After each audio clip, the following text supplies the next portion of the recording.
Supaya semuanya dapat berkah dari kitab Syariatullah Al-Khalidah. Pertama saya mau cerita atau menerangkan, ini nomornya ada urut tapi sesuai prioritas yang saya inginkan. Halaman 1, 2, 3 ya. 7 item saja nanti cepat insya Allah. 1, 2, 3.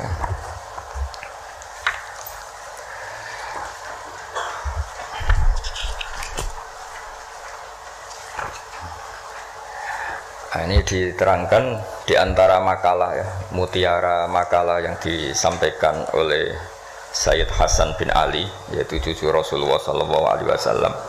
Ketika ditanya oleh Imam Hasan Basri, kita tahu semua sanad Thariqah sebelum Sayyidina Ali semuanya lewat siapa? Hasan Basri. Terus di Jawa jadi Hasan Besari, jadi macam-macam itu. Tukang ngeleh jeneng Jawa itu. Itu diantara makalahnya itu malam yu'min bi qadaillah wa qadari khairihi wa syarrihi faqad kafara. Tapi waman hammala dzambahu rabbahu faqad fajara. Jadi kalau orang tidak berkeyakinan qada qadar khairihi wa syarrihi minallah, dia berstatus kafir. Tapi orang yang mengkambing hitamkan Allah ketika dia dosa, faqad fajara. Dia itu orang yang enggak benar.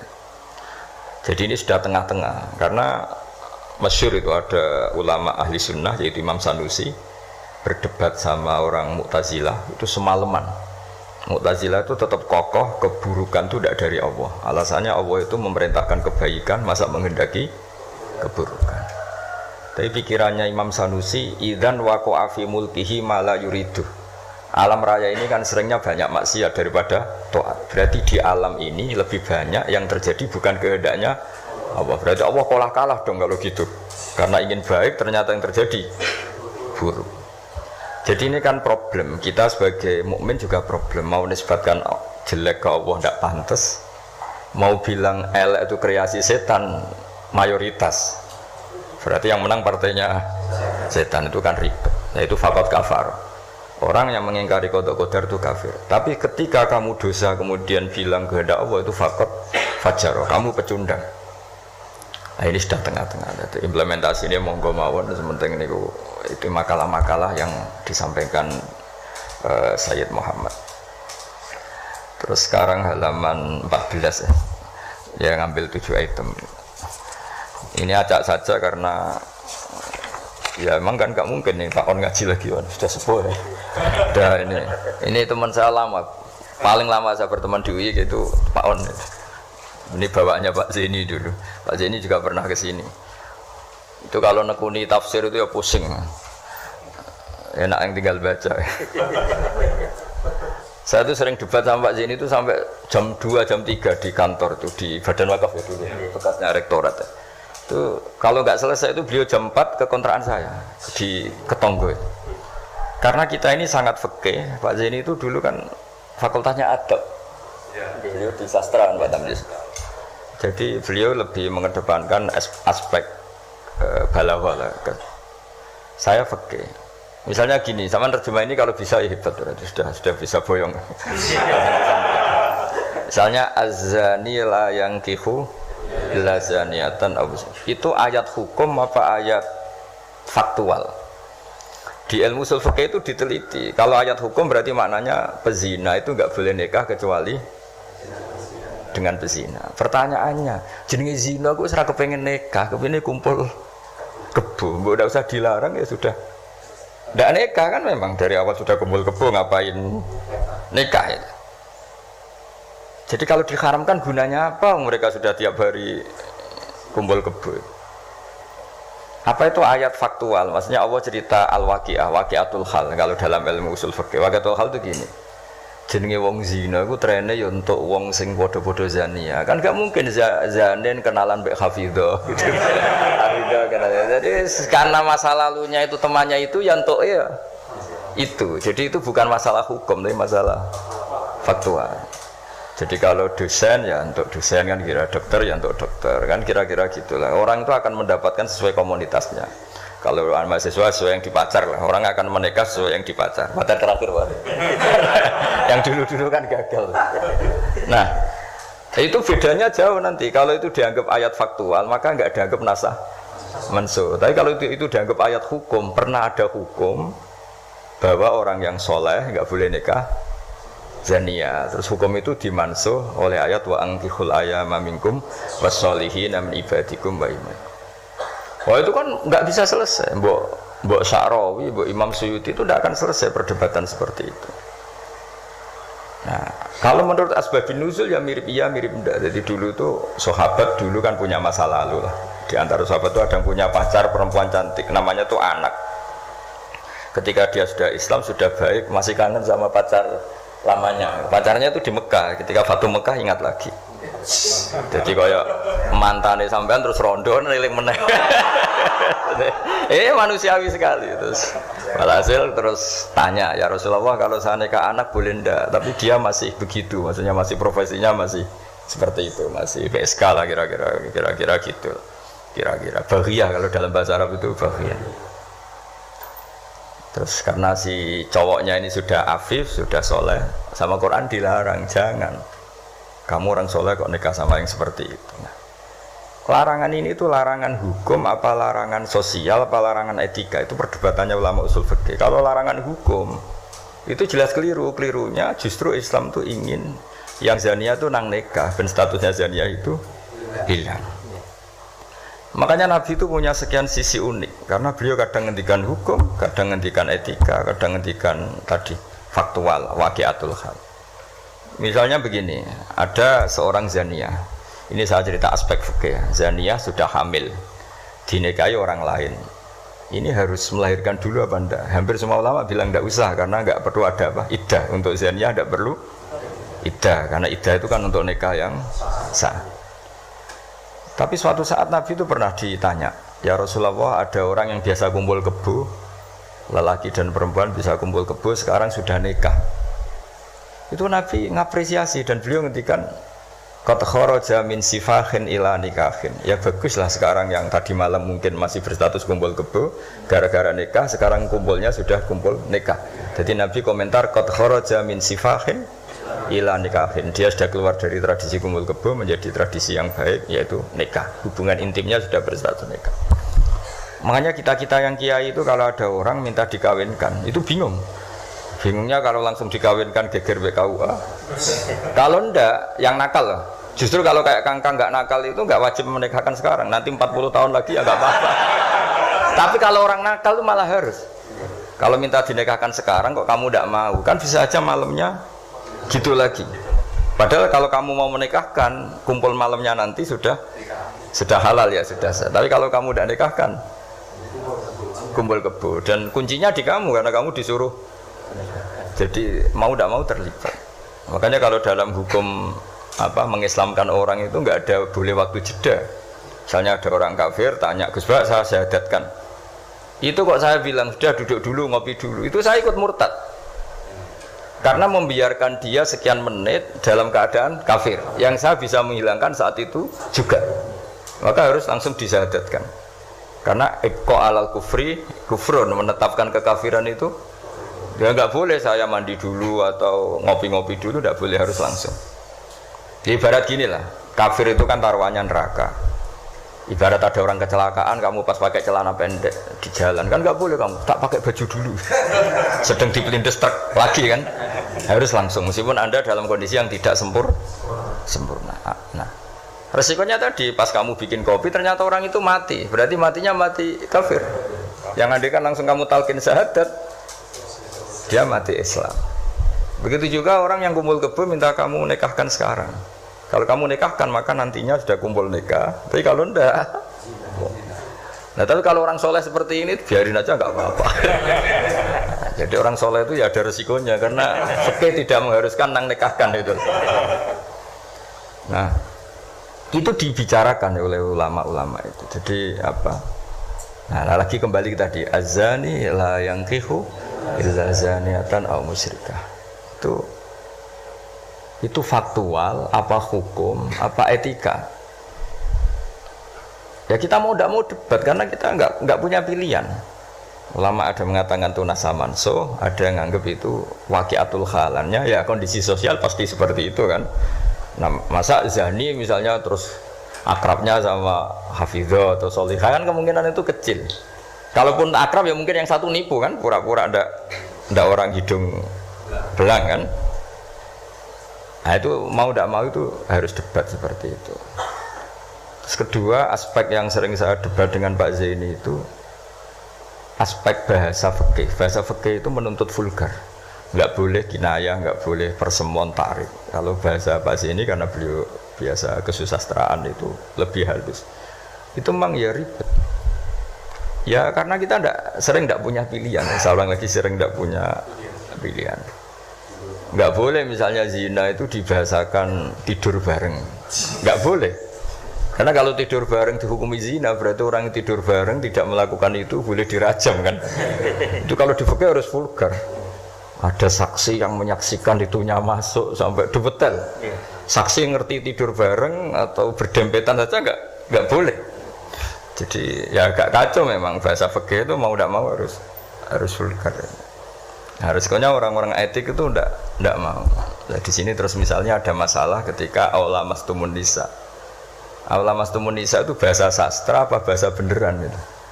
Kalau bahasa sastra berarti Quran itu sangat halus sehingga membahasakan jima itu lamastum. Nah, Ibnu Abbas berpendapat itu, atau kamu hubungan intim sama istri kamu itu membatalkan wudu. Nah, ini yang kelompok-kelompok tertentu berpendapat gitu, makanya untuk batal nunggu hubungan suami istri. Tapi ada ulama mengatakan lamastum memang benar-benar nyentuh, jadi sekedar nyentuh tangan ini sudah batal. Jadi efeknya ini besar. Yang satu bilang lamastum kinayatun anil jima, sehingga untuk mengatakan batal harus nunggu jima. Yang satu ya memang lamisa, memang pegangan saja. Nah, terus jadi dua kelompok mazhab itu. Jadi memang perdebatan memaknai Quran itu ya mau tidak mau. Cuma kalau sama-sama ahli kan masih ada ringnya. Nah, sekarang yang ribet itu maca Quran ra iso isane terjemah melok nafsi riwayat. Musibah itu. Itu musibah besar. Nah, karena Quran itu kalau bahasa itu diulang. Diulang ini supaya maknanya itu begitu.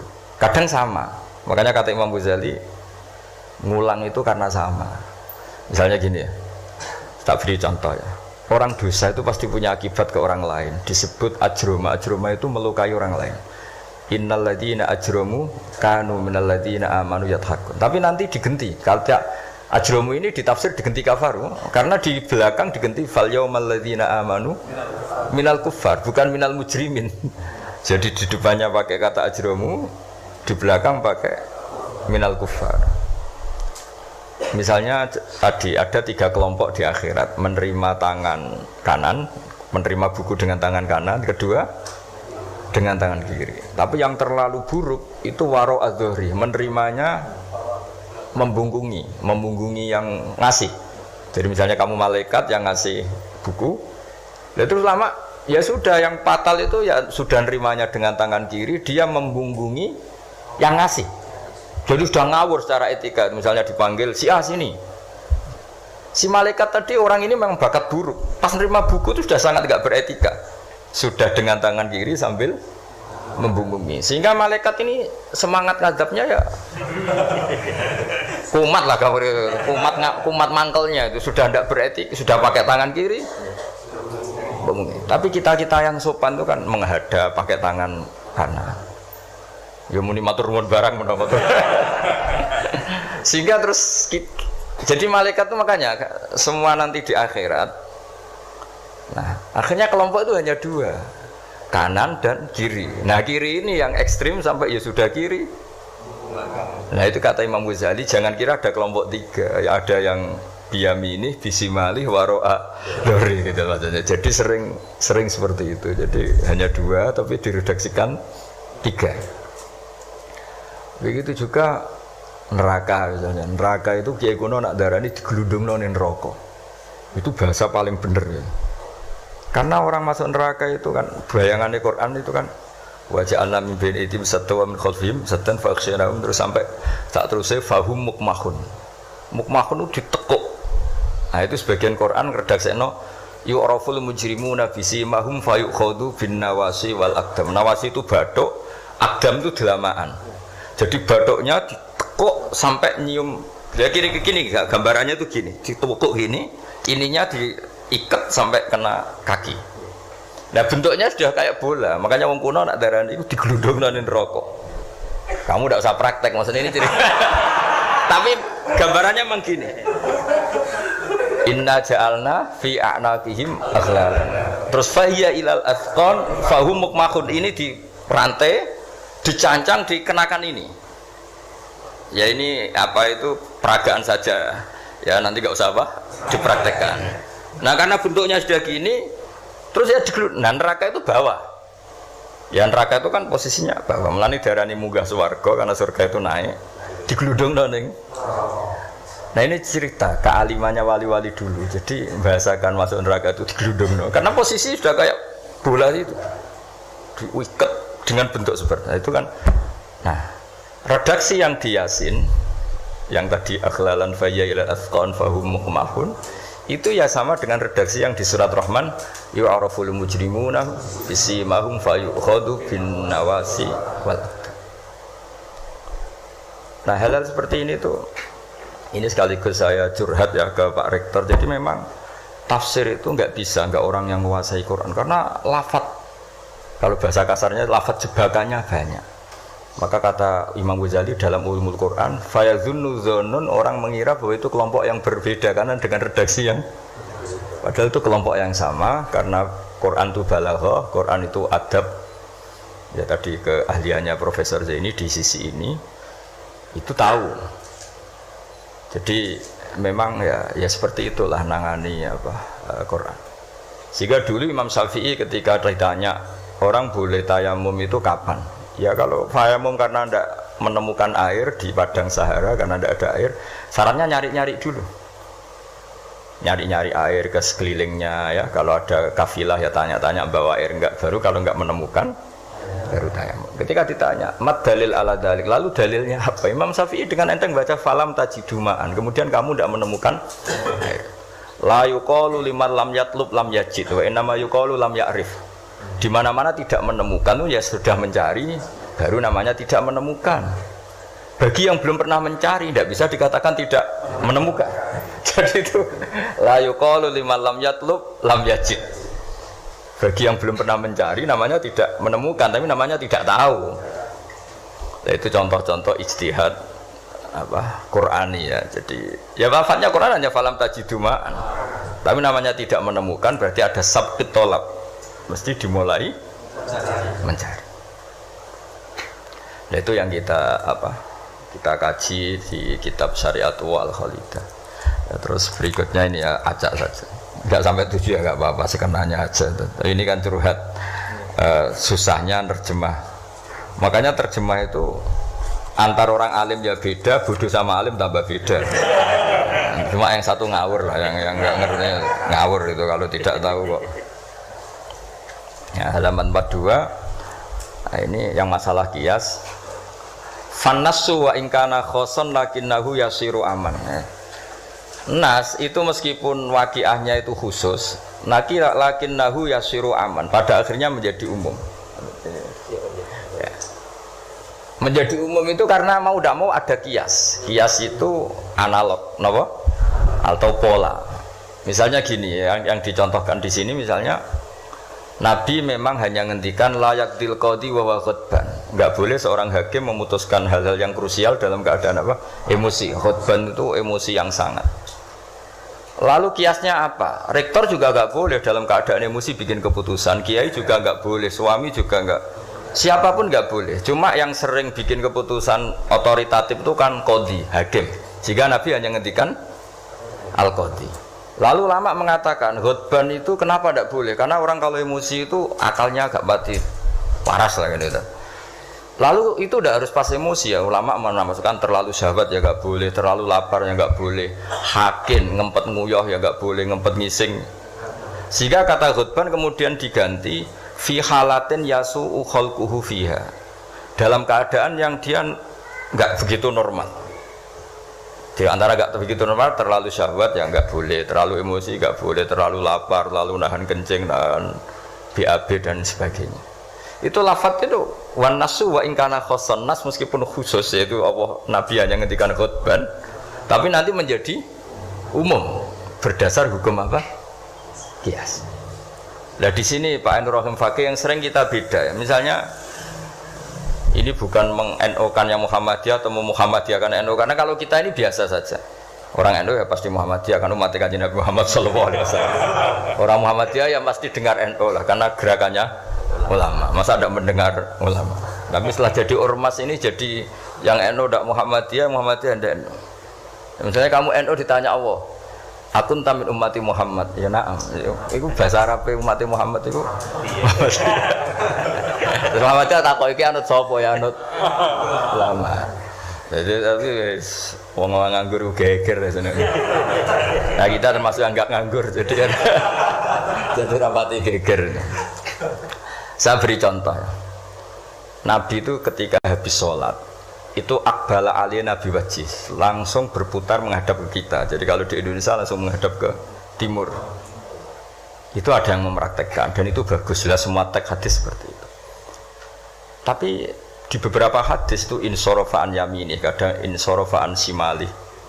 Karena begini, Nabi itu kalau sholat itu orang yang dari 7 kilo, 8 kilo semuanya lari kepengen makmum Kanjeng Nabi. Sehingga kalau makmum Nabi ini bahaya ketika itu ada sefurawu. Alhamdulillah. Memang janjian rawuh.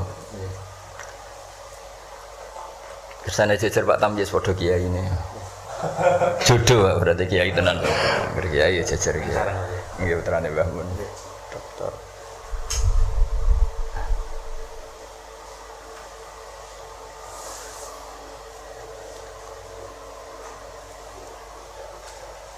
Mas, ini jejer Pak Tamyiz padha kiai ini. Oh, bagus.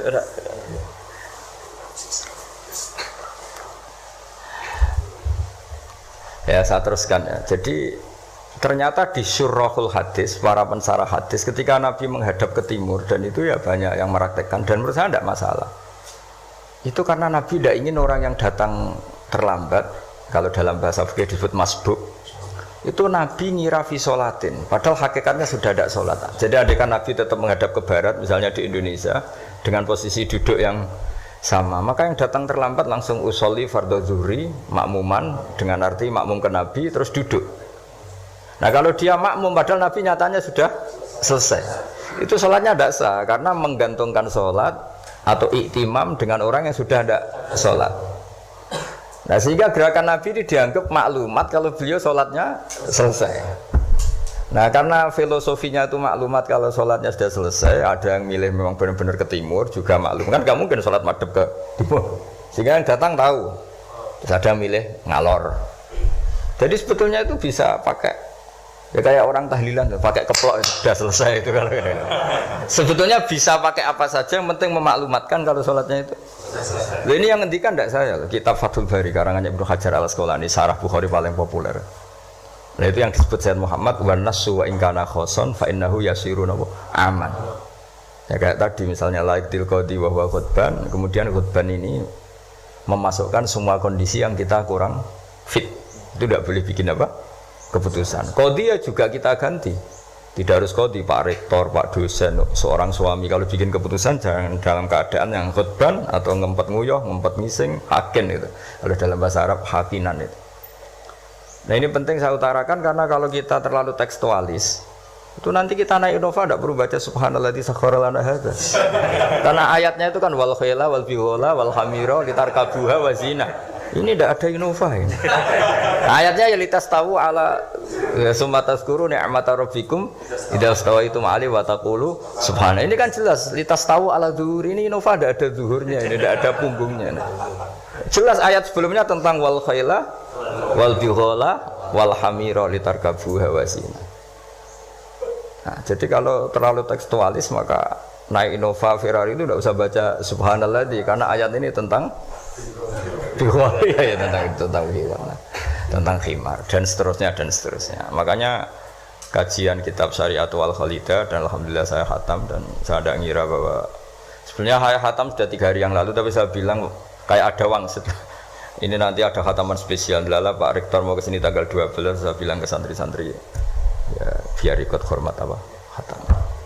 Jadi itu saja, nanti saya mohon curhatnya Pak Rektor tadi sudah curhat di teras saya 15 menit Pak on ya sekitar 10 menit mungkin Gus Zofur 10 menit nanti yang dungo Ki Mansur kalau Pak Rektor dungo rapati mandi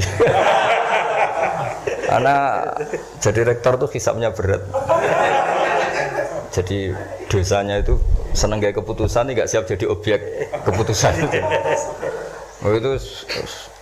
ya mau udah mau memang tapi itu bagus kata bapak kowe kudu wani dadi kiai tapi dados kiai ngeten wong tawadhu ora mutu jare bapak gayane tawadhu asline mau tanggung jawab jadi bapak itu saya dulu ya heran kenapa bapak itu lebih suka kancanan wong mlete timbang wong tawadhu dulu saya tuh heran setelah saya jadi kiai itu wong mlete iku luwih gampang syukur ya, cuma wong sing ra cocok darani ngono iku mlete asline wong mlete iku gampang syukur lha opo dadi rektor dadi pegawai negeri ra enak dadi wong biasa ngopi ra ono sing ngekang ya sudah kalau dia caranya syukur seperti itu biarkan saja itu kan letis, mau jadi rektor, mau jadi menteri, ra enak, urip kok terikat. Padahal misalnya dia gelem ya ora ono sing dadekno. Tapi cara dia syukur memang akan ngomong terus seperti itu. Gak enak jadi PNS, jadi rektor ra enak, jadi menteri ra enak. Wong kok terikat, enak jadi wong ini iki, butuh rokokan, butuh ngombe. Dulu saya nganggap orang seperti itu meliti. Tapi bapak tuh suka sama orang seperti itu. Setelah saya jadi kiai itu tahu ternyata itu bahasa syukur. Ya, iya membela diri ya. Emang dia happy-nya kalau ngomong seperti itu ya. Sing bojone elek kon ra enak Gusti bojo ayu dadi sawang-sawangane wong. Terus pokoknya wes sauni-unimu sing penting sudah itu cara dia syukur. Saya tuh belum pernah loh kalah debat orang kecuali sama orang desa itu. Anaknya tuh minta motor Pak Rektor, motor sepeda motor. Enggak boleh ada orang kaya. Bapaknya kesini, anaknya komplain, bos bapakku kok medit, nunjuk motor ora oleh padahal orang kaya. Bapaknya kesini itu masuk akal. Anak di pondok tambah goblok. Mergo njuk kok motor. Lah kok goblok Pak? Jenenge donya iku Gus iku sing lahirno donya kok sapi kan manak, wedhus manak. Wong donya kok mangan donya. Motor itu kan beli bensin nyervis. Jadi orang beli mobil tuh goblok terus. Jadi ya profesor, dokter kalau punya mobil cara dia ya goblok. Kiai-kiai yang punya mobil cara dia jenenge donya sing lahirno. Donya kok mangan. Wah. Iki kok pinter juga. Akhirnya, Pak, lah sampean ngene Pak, diteropon aku Pak motor, goblok.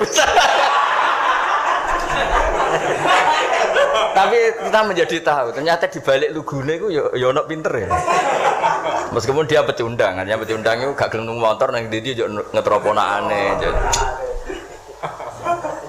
Tapi ya intinya hidup itu harus mendengar. Jadi bapak itu seneng mbek wong mlete. Nek mbek wong tawadhu itu gak pati. Karena alasannya bapak kon ngimami gak gelem, kon takmir masjid gak gelem, dadi rektor gak gelem. Wis padune mau tanggung jawab, terus engko nek ono salah karek ngritik. Lha iku ora tawadhu wong Indo jare bapak. Nah ini cerita kearifan orang-orang dulu. Jadi orang-orang dulu kelihatannya seenaknya tapi sudah dihitung. Ternyata orang Melite itu ya dia membela dirinya sampai seperti itu. Membela gak gelem mau jadi menteri, jadi rektor, gak enak urip terikat. Ada nanti kan dia gelem ya ndak ada yang nawarin. Ya sudah, tapi cara dia syukur seperti itu. Bisa mohon sekali lah ini khataman syariat wal khalidah. Mungkin saya mohon Gus Zofur untuk cerita hubungan Mbah Mun dengan Said Muhammad yang Pak Rektor sama Pak Oni curhat. Monggo secara berurutan kalau mohon sekali supaya semuanya dapat berkah dari Said Muhammad bin Alawi Al-Maliki Al-Hasan. Monggo.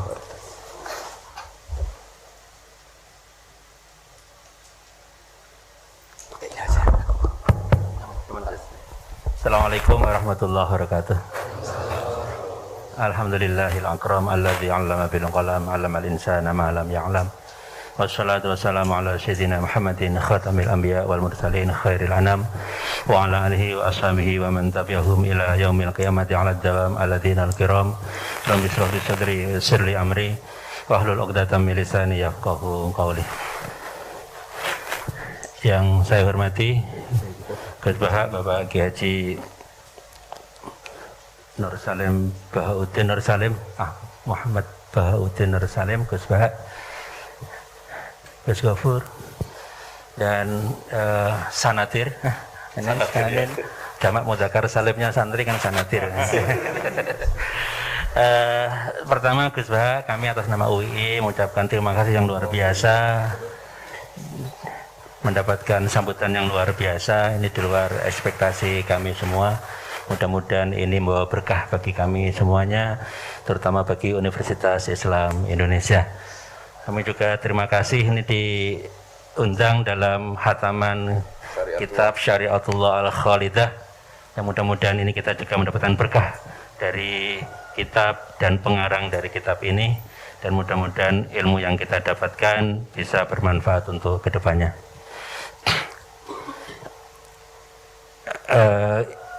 Gus Baha dan Gus Gofur dan semua santri, saya ingin manfaatkan kesempatan ini untuk cerita sedikit terkait dengan UII ini.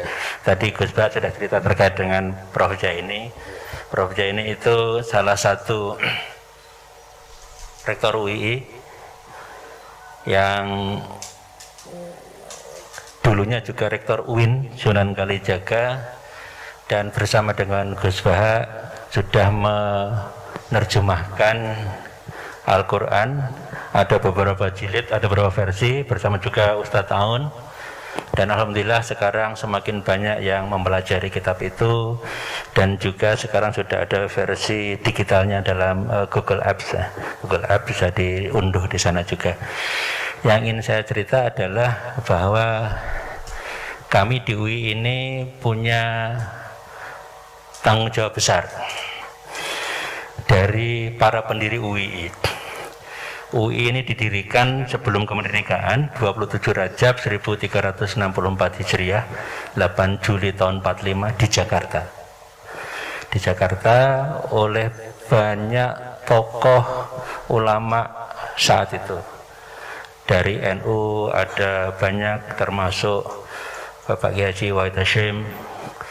Dari Muhammadiyah ada banyak juga, termasuk Ki Bagus Hadikusumo, Kiai Haji Mas Mansur. Kemudian ada dari kalangan dari PUI. Dari PUI ada Mbah Halim, Kiai Haji Abdul Halim di Majalengka sana. Ada dari PUI Ajengan Sanusi. Kemudian ada juga Pak Nasir.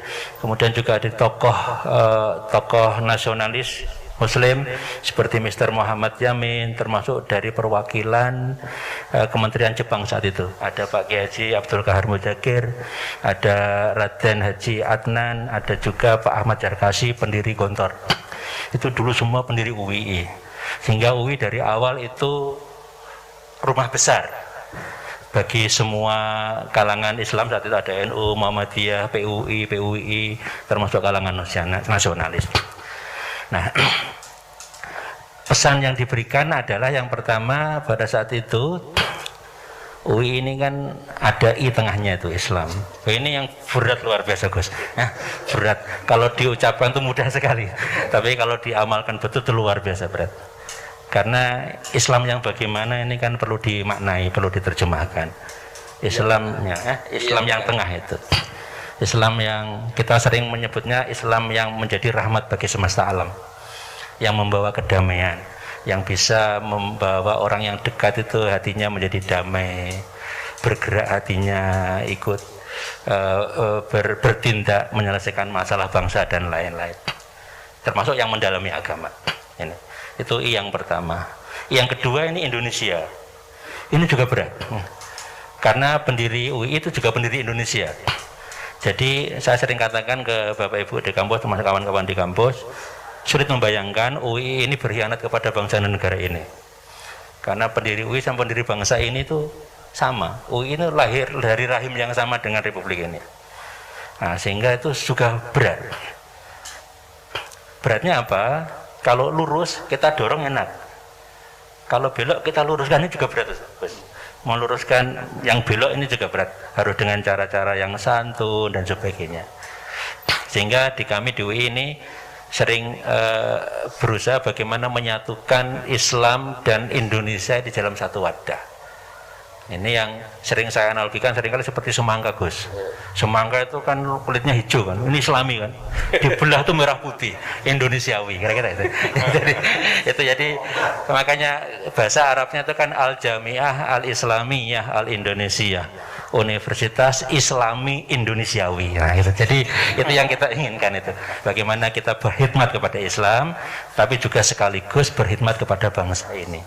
Nah, sehingga kita untuk menjalankan dua pesan besar tersebut memang sangat berat dan kita ikhtiarkan dengan banyak hal, meskipun mungkin belum sempurna.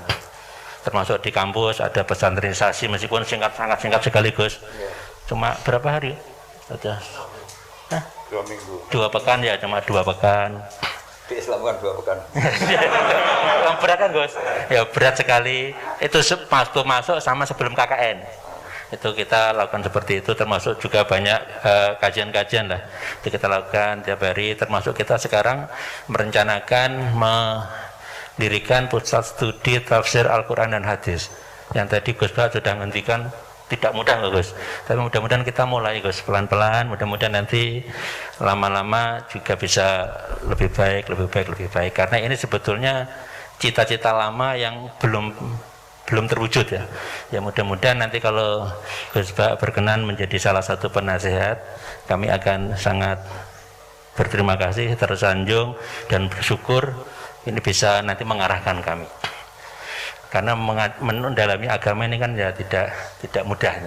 Tidak mudah, tadi sudah banyak pesan yang disampaikan oleh Gus Bah kepada kami, meskipun tadi secara umum, tapi kan kita bisa menafsirkan ke kita. Itu banyak pesan, termasuk pesan yang di sana tadi Gus. Tidak terlalu ndaki gitu, akhirnya malah lupa gitu kan ya. Tidak ya, betul itu pesan penting menurut saya, itu pesan penting. Sehingga kita jangan sampai melupakan warga tempat kita mengabdi, masyarakat tempat kita bergerak dan sebagainya. Sehingga kami mohon Gus Bah nanti berkenan untuk menjadi penasihat, dan juga kami mohon juga karena sebentar lagi ini kami membuka penerimaan mahasiswa baru Gus, tanggal 18 Januari ini. Mudah-mudahan juga semakin banyak yang bisa kita layani. Kami setahun itu yang mendaftar tahun kemarin 27.000, yang kita terima baru sekitar 6 ribuan. Yang kita tidak bisa melayani lebih banyak lagi. Padahal kita inginnya sebetulnya semakin banyak yang bisa kita layani, termasuk semakin banyak juga yang bisa kita beri beasiswa. Karena kan ada beasiswa untuk hafidhah, ada beasiswa untuk du'afa, ada beasiswa untuk pesantren. Kita punya pesantren juga, hingga kita berharap semakin banyak anak bangsa yang bisa kami layani, dan untuk itu kami mohon doanya Gus Bah dan para santri di sini juga untuk kebaikan Universitas Islam Indonesia dan kemudahan kami dalam menjalankan amanah yang tadi Gus Bah sudah contohkan tidak selalu mudah dan sangat berat untuk melayani umat. Nampaknya demikian Gus. Mohon maaf jika ada yang kurang selama kami berada di pondok ini. Assalamualaikum warahmatullahi wabarakatuh.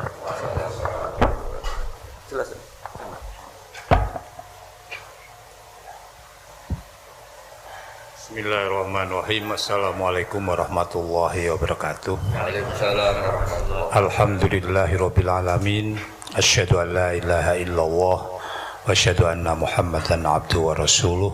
Allahumma sholli ala Muhammad wa ala ali sayyidina Muhammad.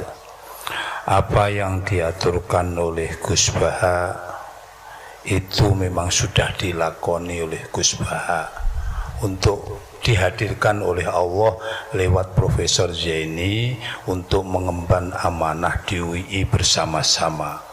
Karena melihat di UI itu lahan yang luar biasa, karena terdiri dari beberapa mahasiswa yang terdiri dari beberapa kampung, dan insya Allah mereka nanti pada masa mendatang menjadi orang yang lebih baik untuk memperbaiki warga negara Indonesia yang sangat banyak ini. Makanya kami di UI senang sekali atas kesanggupan Gus Bah itu semuanya. Dan sudah dilakukan, sudah beliau membuat tafsir dan terjemahannya dengan Profesor Zaini. Lama itu, setiap hari itu kan, setiap hari datang ke UI, beliau itu Gus Baha itu tanpa diundang tapi datang beliau. Kalau orang sekarang kan harus diundang. Karena wujud undangan itu tentu ada konsekuensi logisnya dari undangan itu. Tapi beliau tanpa memikirkan itu karena beliau tentu sudah mendapatkan dibayar oleh Allah yang lebih. Buktinya beliau sekarang sudah punya pondok juga di Jogja. Di mana? Di Jogja, di Jogja juga. Sudah punya pondok ini memang barokah dari Allah Subhanahu wa taala. Oleh karena itu, Bapak-bapak dan adik-adik yang saya hormati, doakanlah mudah-mudahan Allah memberikan kekuatan untuk membina mahasiswa-mahasiswa di UII menjadi mahasiswa yang beriman, berilmu berdasarkan iman kepada Allah Subhanahu wa taala. Sehingga Pak Rektor bukan menjadi ringan, tidak, malah berat. Semakin kesini bukan semakin ringan, semakin berat, karena tanggung jawabnya juga semakin berat. Tentu tanggung jawab terhadap hal-hal yang lain. Nah, kami termasuk bawahannya Pak Rektor insya Allah akan berusaha semaksimal mungkin dengan Gus Baha ini. Nanti insya Allah UI menjadi lebih baik. Silakan, ini saya juga membawa Pak Rohidin itu. Pak Rohidin yang sebelah sana itu, Bu. Nah, Pak Rohidin, silahkan Pak Rohidin. Iya, kamu fadhol. Assalamualaikum warahmatullahi wabarakatuh. Alhamdulillahirabbil alamin wa aqibatu lil muttaqin. Asyhadu an la ilaha illallah wa la syarikalah wa asyhadu anna Muhammadan abduhu wa rasuluhu, amma ba'd. Yang saya muliakan Gus Baha beserta santri dan Gus Gofur. Alhamdulillah pada pagi kali ini kami diterima oleh Gus Baha. Ini akan sedikit memperkenalkan adalah Pak Zainal, ya. Pak Zainal ini selaku wakil rektor bidang sumber daya, ya. Dan ini bos saya di bidang keuangan. Ya. Pak Fadli yang pegang uang ini penggantinya Pak Fadli ini, ya, ya, ya. Kemudian di sana ada Gus Tamyiz, Dekan Fakultas Ilmu Agama Islam. Ya, alhamdulillah kita bisa silaturahim pada pagi ini dan diterima dengan baik oleh Gus Baha. Ini merupakan rezeki bagi kami, ya, kebahagiaan bagi kami, karena tidak semua tamu, ya, bisa mendapat kesempatan seperti kami ini. Dan yang kedua, kami mohon maaf, ya, Universitas Islam Indonesia, bahwa nanti pada mulai tanggal 18, ya, 18 Januari kami mulai menerima mahasiswa baru, ya, dari anak bangsa dari Indonesia dan juga dari negara-negara lain, ya, yang insya Allah peminatnya juga sangat luar biasa.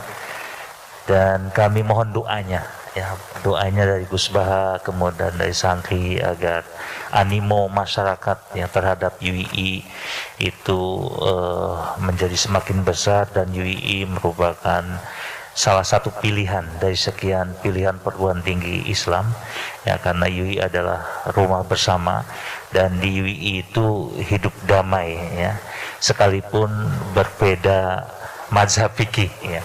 Jadi ada Muhammadiyah, ada Nahdlatul Ulama, ada Persatuan Islam, ada Persatuan Umat Islam, ya, bahkan ada satu Ahmadiyah di UI itu, ya. Tapi masih bisa hidup lah di UI kan itu. Ada satu Ahmadiyah, ya. Tapi itu nggak berkembang-kembang, cuma satu aja gitu kan. Sampai nanti insya Allah pensiun lah, gitu. Ya, ya, sampai pensiun. Mudah-mudahan tidak berkembang lah kalau yang itu. Dan itu mungkin yang ingin kami sampaikan. Ya, kami sangat berbahagia sekali dan kami kesini juga sekaligus minta restu dan kesediaan Gus Baha untuk menjadi Dewan Penasihat di Pusat Studi Al-Quran dan Hadis. Ya, karena Gus Baha ini kan sebetulnya ikon ya, ikon di kajian-kajian tafsir. Kita bisa melihat ya, follower Gus Baha sangat luar biasa di YouTube ya, ketika beliau menyampaikan tausiah, menyampaikan pengajian dan sebagainya. Dan orang seperti ini memang sangat diperlukan oleh Universitas Islam Indonesia. Itu saja Gus yang bisa kami sampaikan, mudah-mudahan manfaatnya. Billahi taufiq wal hidayah. Assalamualaikum warahmatullahi wabarakatuh.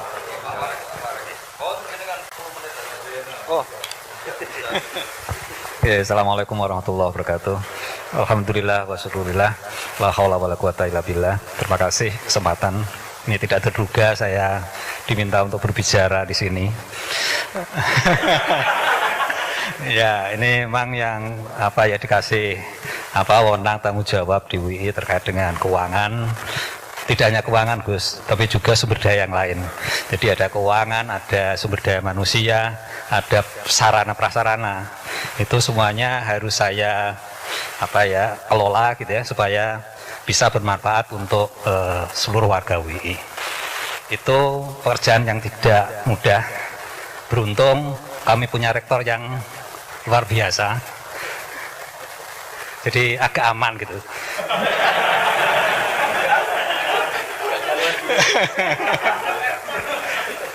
Jadi kalau saya tidak mampu ya saya minta Pak Rektor untuk menangani gitu ya. Dan juga teman-teman wakil rektor yang juga sangat baik, Pak Rohidin. Kemudian yang jaga warung ini ada Pak Imam, ada Pak Wing ya. Kebetulan ada acara di sana. Alhamdulillah UI kalau terkait dengan keuangan saya kira insya Allah sehat. Meskipun ada pandemi ya, meskipun mahasiswa juga kami kasih diskon gitu ya, tetapi alhamdulillah operasional UI masih berjalan dengan baik. Nah, mohon doa Bapak Ibu, Bapak-bapak di sini semua santri supaya kami tetap bisa mengelola amanah itu dengan baik. Saya ingat pesannya Pak Zaini ya, jadi mengelola UI itu memang harus dengan keikhlasan. Jadi apa yang kita berikan pada UI jangan terlalu meminta sesuatu dari UI. Saya kira itu dipegang penuh ya, terutama yang sedang diamanahi memegang keuangan. Terima kasih, begitu saja yang bisa saya sampaikan. Assalamualaikum warahmatullahi wabarakatuh.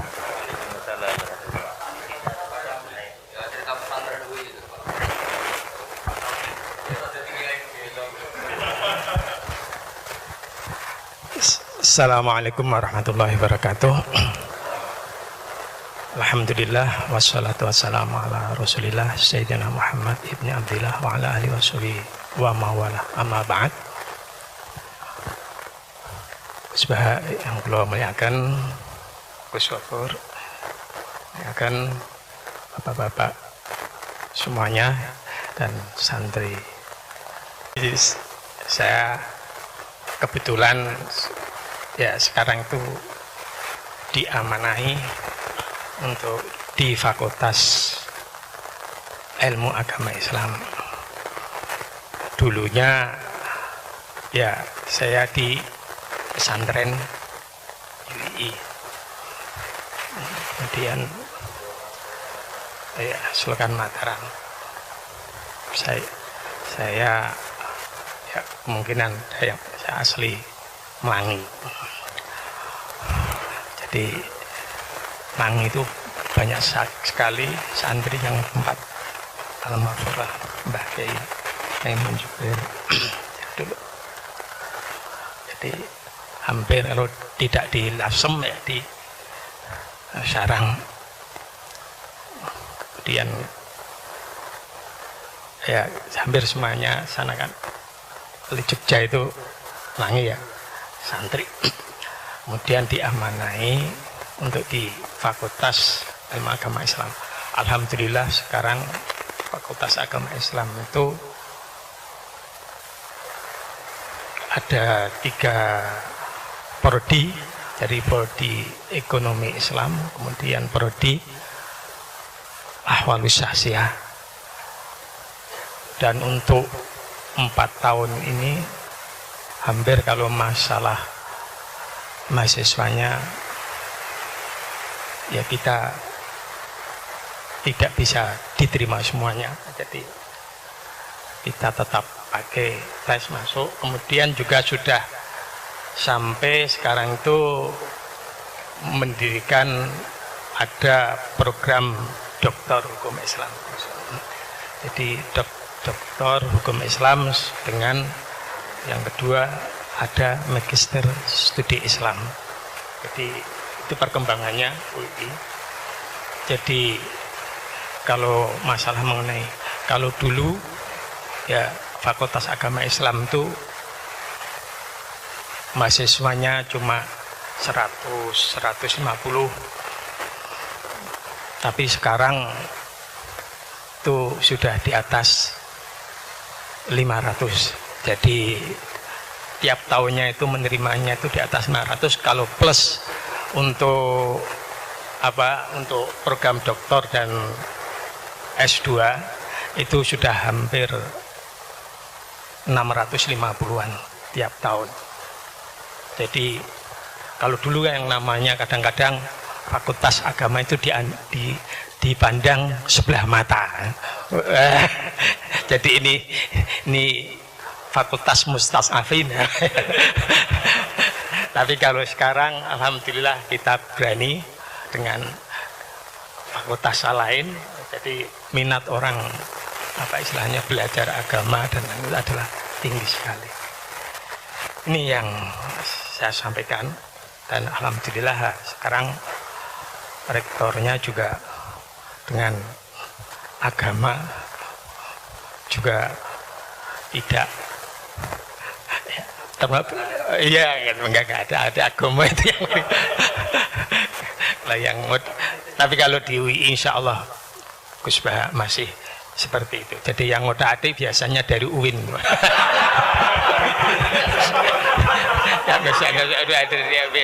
Kalau dari UIN itu sudah nggak bisa dengan sejak dulu itu.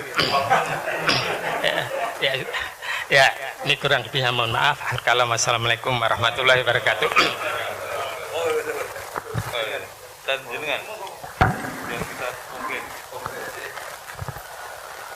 Bismillahirrahmanirrahim. Assalamualaikum warahmatullahi wabarakatuh.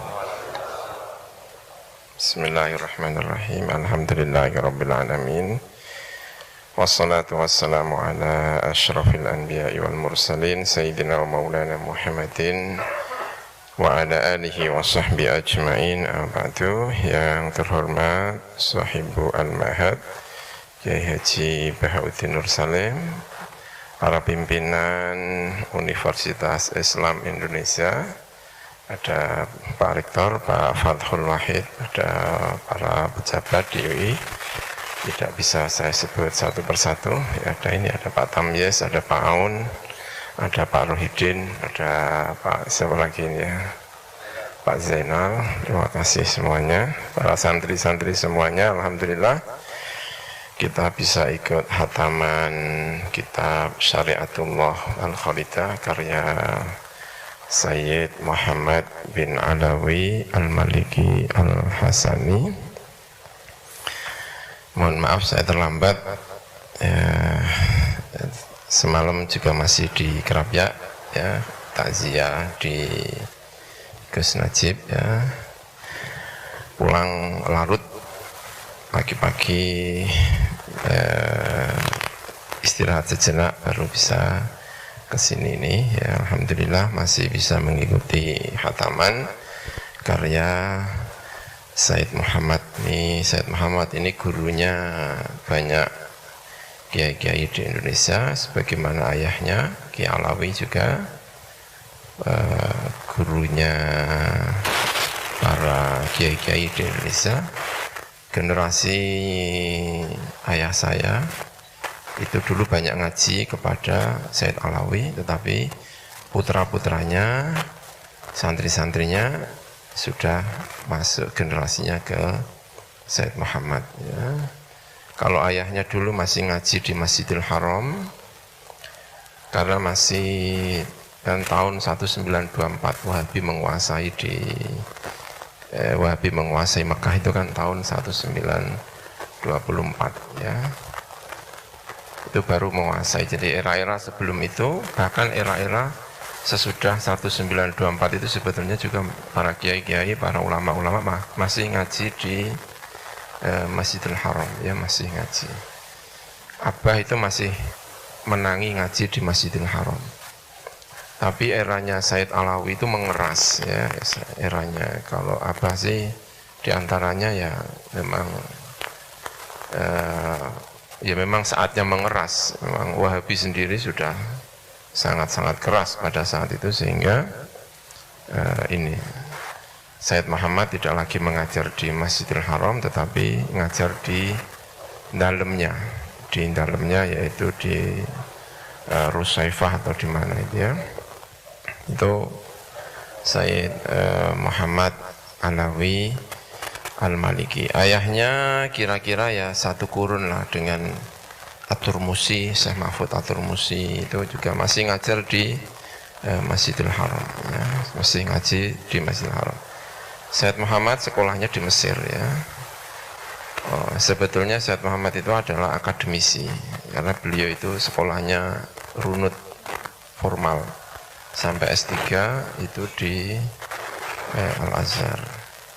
Akrab dengan Masjid Ar-Rifai namanya.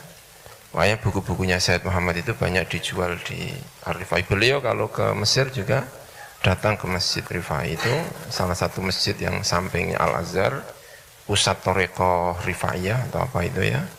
Karena beliau akrab, putranya Sayyid Ahmad yang sekarang menggantikan beliau itu juga sekolahnya di Mesir, S3-nya juga di Al-Azhar juga. Kalau di Mesir itu di mana, di Masjid Ar-Rifai itu, kalau tidak masjid apa namanya saya lupa ya. Ini samping jalan kaki lah. Saya juga kalau habis kuliah pulang mau naik bis, karena samping terminal Persis ya, sering mampir di masjid untuk melaksanakan sholat di masjid ini. Itu Sayyid Muhammad Al-Alawi. Nah kemudian katanya ya, tapi ini jangan ini ya, saya juga khawatir salah kan, hanya cerita-cerita. Yang kita itu ada dulu itu calon mahasiswa di Mekah kalau tidak salah ya, calon mahasiswa di Mekah. Pimpinannya Ustadz Ihya Ulumuddin ya, sampai sekarang pimpinannya adalah Abna'u Abuya itu Sofa, pimpinannya itu adalah Syekh Ihya Ulumuddin, dalamnya Pujon Malang. Kakak saya, adik saya juga muridnya Ustadz Ihya sebelum datang ke Sayyid Muhammad, karena memang pimpinan Abu Ya Sayyid Muhammad adalah Ustadz Ihya. Itu kan katanya mau sekolah di Saudi ya, tapi saya tidak tahu, hanya dapat cerita. Tapi di sana itu kan ada kendala apa sehingga lontang-lantung nggak jelas, masuk nggak bisa, pulang apa, pokoknya bingung. Nah ketemu dengan Sayyid Muhammad itu, ditampung oleh Sayyid Muhammad. Itu adalah murid-murid pertama Sayyid Muhammad dari orang-orang Indonesia. Terus ditampung, Sayyid Muhammad kemudian bikin kayak pondok kayak itu. Nah, terus itulah awal mula perkenalan Sayyid Muhammad kepada santri-santri Indonesia. Selain itu karena memang ayahnya Sayyid Alawi itu ya memang gurunya orang-orang Indonesia ya, jadi tidak sengaja. Jadi beliau jadi kiai itu, bahasa Indonesia kiai ya, bukan intelektual dalam arti orang kampus, tapi menjadi itu tidak sengaja ya, tidak sengaja. Sama dengan banyak kiai-kiai Indonesia itu yang tidak sengaja. Kalau menurut siapa, abah saya, aku sekapok nggak berencana, mari bingung ya. Jadi itu kalau menurut abah saya. Aku pirang-pirang gawe rencana A B sing rencanane A sing dadi B. Itu makanya madhabnya Gus Bah itu termasuk yang ini itu nggak mau bikin rencana, marai bingung. Tidak menyisakan kemungkinan yang direncanakan Tuhan. Jadi banyak rencana, makanya itu setengah tidak rencana, dan itu memang cocok dengan Mbah Maimun. Mbah Maimun itu juga memang tidak begitu ya rencana, tapi rencananya itu sekian persen, tapi banyak untuk menyerahkan diri kepada Allah Subhanahu wa taala. Dadi nopo wis terserah nanti gimana. Itu makanya yang terkenal Mbah Maimun itu nggak mau ngitung kelopo, itu kan nggak mau kelopo dihitung, ini jumlah itu kelopo kok mbok hitung sih, mbok jiko mbok. Perempuan cantik namanya tuh Anak. Ketika dia sudah Islam, sudah baik, masih kangen sama pacar lamanya. Pacarnya itu di Mekah. Ketika Fatu Mekah ingat lagi. Jadi kayak mantane sampean terus rondo niling meneh. Manusiawi sekali. Terus walhasil terus tanya, ya Rasulullah, kalau saya nikah anak boleh ndak? Tapi dia masih begitu, maksudnya masih profesinya masih seperti itu, masih PSK lah kira-kira gitu. Kira-kira baghiyah kalau dalam bahasa Arab itu baghiyah. Terus karena si cowoknya ini sudah afif, sudah soleh, sama Quran dilarang, jangan kamu orang soleh kok nikah sama yang seperti itu. Nah, larangan ini itu larangan hukum apa larangan sosial apa larangan etika, itu perdebatannya ulama usul fikih. Kalau larangan hukum itu jelas keliru. Kelirunya justru Islam tuh ingin yang zania tuh nang nikah dan statusnya zania itu hilang. Makanya Nabi itu punya sekian sisi unik, karena beliau kadang ngendikan hukum, kadang ngendikan etika, kadang ngendikan tadi faktual, waqiatul hal. Misalnya begini, ada seorang zania, ini saya cerita aspek fikih, zania sudah hamil, dinikahi orang lain. Ini harus melahirkan dulu apa enggak? Hampir semua ulama bilang enggak usah, karena enggak perlu ada apa? Iddah. Untuk zania enggak perlu iddah, karena iddah itu kan untuk nikah yang sah. Tapi suatu saat Nabi itu pernah ditanya, ya Rasulullah, ada orang yang biasa kumpul kebo, lelaki dan perempuan bisa kumpul kebo, sekarang sudah nikah. Itu Nabi ngapresiasi dan beliau ngendikan, qad kharaja min sifahin ila nikahin. Ya baguslah sekarang yang tadi malam mungkin masih berstatus kumpul kebo, gara-gara nikah sekarang kumpulnya sudah kumpul nikah. Jadi Nabi komentar, qad kharaja min sifahin ila nikahin, dia sudah keluar dari tradisi kumpul kebo menjadi tradisi yang baik, yaitu nikah. Hubungan intimnya sudah berstatus nikah. Makanya kita yang kiai itu kalau ada orang minta dikawinkan itu bingung. Bingungnya kalau langsung dikawinkan geger BKUA. Kalau ndak yang nakal loh. Justru kalau kayak kangkang nggak nakal itu nggak wajib menikahkan sekarang. Nanti 40 tahun lagi ya nggak apa-apa. Tapi kalau orang nakal itu malah harus. Kalau minta dinikahkan sekarang kok kamu ndak mau, kan bisa aja malamnya gitu lagi. Padahal kalau kamu mau menikahkan, kumpul malamnya nanti sudah halal ya, sudah sah. Tapi kalau kamu tidak nikahkan, kumpul kebo, dan kuncinya di kamu karena kamu disuruh. Jadi mau tidak mau terlibat. Makanya kalau dalam hukum mengislamkan orang itu nggak ada boleh waktu jeda. Misalnya ada orang kafir tanya, Gus Bah, saya syahadatkan. Itu kok saya bilang sudah duduk dulu, ngopi dulu. Itu saya ikut murtad. Karena membiarkan dia sekian menit dalam keadaan kafir yang saya bisa menghilangkan saat itu juga, maka harus langsung disyahadatkan. Karena eko alal kufri kufrun, menetapkan kekafiran itu ya nggak boleh saya mandi dulu atau ngopi-ngopi dulu, nggak boleh, harus langsung.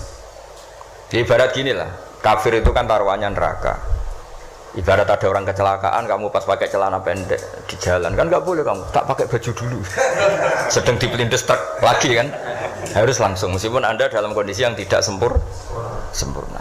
Nah, resikonya tadi pas kamu bikin kopi ternyata orang itu mati, berarti matinya mati kafir. Yang Anda kan langsung kamu talqin syahadat, dia mati Islam.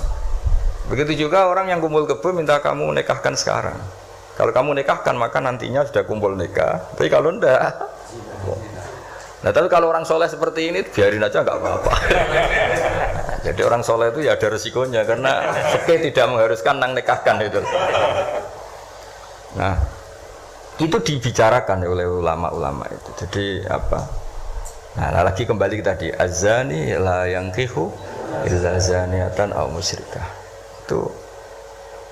Itu faktual, apa hukum, apa etika?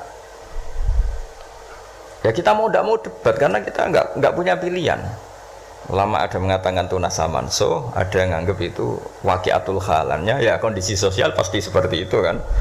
Nah, masa zani misalnya terus akrabnya sama hafidho atau solihah kan kemungkinan itu kecil. Kalaupun akrab ya mungkin yang satu nipu kan, pura-pura ndak orang hidung belang kan. Nah itu mau tidak mau itu harus debat seperti itu.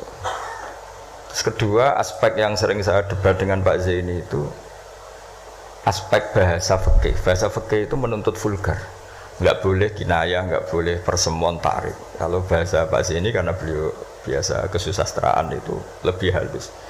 Itu memang ya ribet. Ya karena kita sering tidak punya pilihan. Saya ulang lagi, sering tidak punya pilihan. Nggak boleh misalnya zina itu dibahasakan tidur bareng, nggak boleh. Karena kalau tidur bareng dihukumi zina berarti orang yang tidur bareng tidak melakukan itu boleh dirajam kan. Itu kalau di fikih harus vulgar. Ada saksi yang menyaksikan itunya masuk sampai dubetel. Saksi ngerti tidur bareng atau berdempetan saja nggak boleh. Jadi ya agak kacau memang bahasa fikih itu mau tidak mau harus vulgar. Harusnya orang-orang etik itu ndak mau. Nah, di sini terus misalnya ada masalah ketika aula mastumun nisa. Aula mastumun nisa itu bahasa sastra apa bahasa beneran gitu. Kalau bahasa sastra berarti Quran itu sangat halus sehingga membahasakan jima itu lamastum. Nah, Ibnu Abbas berpendapat itu, atau kamu hubungan intim sama istri kamu itu membatalkan wudu. Nah, ini yang kelompok-kelompok tertentu berpendapat gitu, makanya untuk batal nunggu hubungan suami istri. Tapi ada ulama mengatakan lamastum memang benar-benar nyentuh, jadi sekedar nyentuh tangan ini sudah batal. Jadi efeknya ini besar. Yang satu bilang lamastum kinayatun anil jima, sehingga untuk mengatakan batal harus nunggu jima. Yang satu ya memang lamisa, memang pegangan saja. Nah, terus jadi dua kelompok mazhab itu. Jadi memang perdebatan memaknai Quran itu ya mau tidak mau. Cuma kalau sama-sama ahli kan masih ada ringnya. Nah, sekarang yang ribet itu maca Quran ra iso isane terjemah melok nafsi riwayat itu. Musibah itu. Itu musibah besar. Nah, karena Quran itu kalau bahasa itu diulang. Diulang ini supaya maknanya itu begitu. Kadang sama. Makanya kata Imam Ghazali, ngulang itu karena sama. Misalnya gini ya. Tak beri contoh ya. Orang dosa itu pasti punya akibat ke orang lain. Disebut ajroma. Ajroma itu melukai orang lain. Innal ladzina ajromu kanu minal ladzina amanu yadhakun. Tapi nanti digenti. Kalau ajromu ini ditafsir digenti kafaru, karena di belakang digenti fal yaumal ladzina amanu minal kuffar, bukan minal mujrimin. Jadi di depannya pakai kata ajromu, di belakang pakai minal kuffar. Misalnya tadi ada 3 kelompok di akhirat, menerima tangan kanan, menerima buku dengan tangan kanan, kedua dengan tangan kiri. Tapi yang terlalu buruk itu waro adzohri, menerimanya membungkungi yang ngasih. Jadi misalnya kamu malaikat yang ngasih buku, terus lama ya sudah, yang fatal itu ya sudah nerimanya dengan tangan kiri, dia membungkungi yang ngasih. Jadi sudah ngawur secara etika. Misalnya dipanggil si A sini, si malaikat tadi orang ini memang bakat buruk, pas nerima buku itu sudah sangat gak beretika, sudah dengan tangan kiri sambil membungkungi, sehingga malaikat ini semangat ngadapnya ya kumat lah, kumat mangkelnya itu sudah tidak beretik, sudah pakai tangan kiri. Tapi kita yang sopan itu kan menghadap pakai tangan kanan. Ya muni matur nuwun barang menapa. Sehingga terus jadi malaikat itu makanya semua nanti di akhirat. Nah, akhirnya kelompok itu hanya 2. Kanan dan kiri. Nah, kiri ini yang ekstrim sampai ya sudah kiri. Nah, itu kata Imam Ghazali, jangan kira ada kelompok 3. Ya ada yang biyamini, bisimali, waro'a dori gitu maksudnya. Jadi sering seperti itu. Jadi hanya 2 tapi diredaksikan 3. Begitu juga neraka misalnya. Neraka itu kiai kuno nak darani digelundungno ning neraka. Itu bahasa paling bener ya. Karena orang masuk neraka itu kan bayangannya Quran itu kan wa ja'alna min baini aydihim saddan wa min khalfihim saddan fa aghshaynahum, terus sampai tak terusé fahum mukmahun. Mukmahun itu ditekuk. Nah itu sebagian Quran redaksekno yu'raful mujrimuna bisimahum fayukhadhu bin nawasi wal aqdam. Nawasi itu bathuk, aqdam itu delamaan. Jadi bathuknya ditekuk sampai nyium. Ya kiri ke kini gambarannya itu gini, ditekuk gini, ininya diikat sampai kena kaki. Nah bentuknya sudah kayak bola, makanya wong kuno nak darani itu digelundungno ning neraka. Kamu tidak usah praktek, maksudnya ini cerita. Tapi gambarannya memang gini. Inna ja'alna fi a'naqihim aghlalan. Terus fahiya ilal athqan fahum mukmahun, ini di rantai, dicancang, dikenakan ini. Ya ini apa itu peragaan saja. Ya nanti enggak usah apa dipraktekkan. Nah karena bentuknya sudah gini, terus ya nah neraka itu bawah. Ya neraka itu kan posisinya bawah. Melani darani munggah swarga karena surga itu naik. Digelundung ning. Nah ini cerita kealimannya wali-wali dulu. Jadi membahasakan masuk neraka itu digelundung. Karena posisi sudah kayak bola itu. Diikat dengan bentuk seperti itu kan. Nah, redaksi yang di Yasin yang tadi aghlalan fayya ila athqan fahum mukmahun itu ya sama dengan redaksi yang di surat Rahman yu'araful mujrimuna bisimahum fayukhadhu bin nawasi wal. Nah hal-hal seperti ini tuh, ini sekaligus saya curhat ya ke Pak Rektor. Jadi memang tafsir itu nggak bisa, nggak orang yang menguasai Quran, karena lafadz, kalau bahasa kasarnya lafadz jebakannya banyak. Maka kata Imam Ghazali dalam Ulumul Quran, fayadhunnu dzannun, orang mengira bahwa itu kelompok yang berbeda karena dengan redaksi yang padahal itu kelompok yang sama, karena Quran itu balaghah, Quran itu adab. Ya tadi keahliannya Profesor Zaini di sisi ini itu tahu. Jadi memang ya seperti itulah nangani Quran. Sehingga dulu Imam Syafi'i ketika ditanya orang boleh tayamum itu kapan? Ya kalau tayamum karena tidak menemukan air di padang Sahara, karena tidak ada air, sarannya nyari-nyari dulu. Nyari-nyari air ke sekelilingnya ya. Kalau ada kafilah ya tanya-tanya bawa air enggak, baru kalau enggak menemukan baru tayamum. Ketika ditanya, "Mad dalil ala dalik?" Lalu dalilnya apa? Imam Syafi'i dengan enteng baca falam tajidumaan. Kemudian kamu tidak menemukan air. La yuqalu liman lam yatlub lam yajid wa innama yuqalu lam ya'rif. Di mana-mana tidak menemukan itu ya sudah mencari, baru namanya tidak menemukan. Bagi yang belum pernah mencari tidak bisa dikatakan tidak menemukan. Jadi itu la yuqalu liman lam yatlub lam yajid. Bagi yang belum pernah mencari namanya tidak menemukan, tapi namanya tidak tahu. Nah, itu contoh-contoh ijtihad Qur'ani ya. Jadi ya wafatnya Quran hanya falam tajidumaan. Tapi namanya tidak menemukan berarti ada sabqit tolab. Mesti dimulai mencari. Nah itu yang kita kaji di kitab Syariatu Al-Khalidah. Ya, terus berikutnya ini ya acak saja. Enggak sampai 7 ya enggak apa-apa, sekenanya aja. Ini kan curhat susahnya nerjemah. Makanya terjemah itu antar orang alim ya beda, bodoh sama alim tambah beda. Cuma yang satu ngawur lah, yang enggak ngerti ngawur itu kalau tidak tahu kok. Ya, halaman 42. Nah, ini yang masalah kias. Fannasu wa ingkana khoson lakinnahu yasiru aman. Nas itu meskipun waqiahnya itu khusus, lakinnahu yasiru aman. Pada akhirnya menjadi umum. Ya. Menjadi umum itu karena mau tidak mau ada kias. Kias itu analog, kenapa? Atau pola. Misalnya gini, yang dicontohkan di sini misalnya. Nabi memang hanya ngendikan layak dil qadi wa khutban. Enggak boleh seorang hakim memutuskan hal-hal yang krusial dalam keadaan emosi. Khutban itu emosi yang sangat. Lalu kiasnya apa? Rektor juga enggak boleh dalam keadaan emosi bikin keputusan. Kiai juga enggak boleh, suami juga enggak. Siapapun enggak boleh. Cuma yang sering bikin keputusan otoritatif itu kan qadi, hakim. Jika Nabi hanya ngendikan al-qadi. Lalu ulama mengatakan khutban itu kenapa tidak boleh? Karena orang kalau emosi itu akalnya agak mati paras lah gitu. Lalu itu tidak harus pas emosi ya. Ulama memasukkan terlalu syahwat ya nggak boleh, terlalu lapar ya nggak boleh, hakin ngempet nguyah ya nggak boleh, ngempet ngising Sehingga kata khutban kemudian diganti fi halatin yasu'u khalquhu fiha. Dalam keadaan yang dia enggak begitu normal.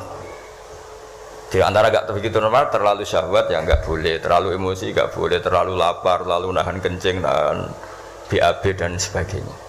Itu lafadz itu wan nasu wa in kana khossan nas, meskipun khusus yaitu Allah Nabi hanya ngendikan khutban, tapi nanti menjadi umum berdasar hukum apa? Qiyas.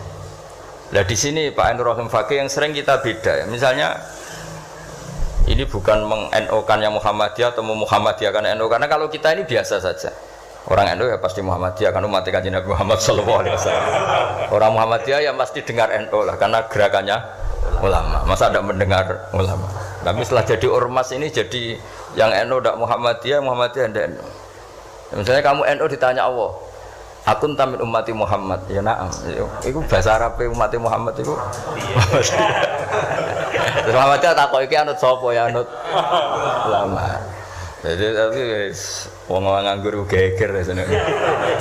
Nah kita termasuk yang enggak nganggur jadi rapati geger. Saya beri contoh ya.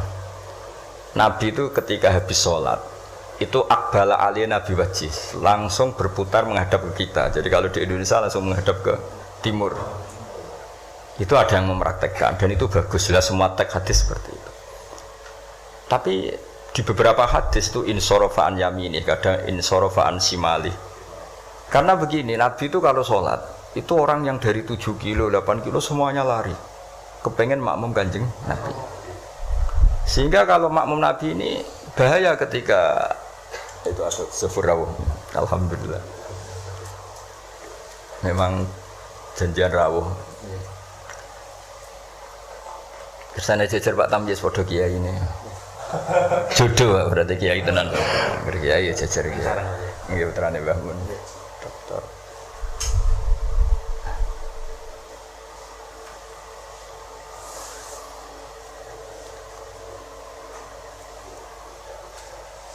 Mas, niki jejer Pak Tamyiz wis padha kiai ini. Oh, bagus.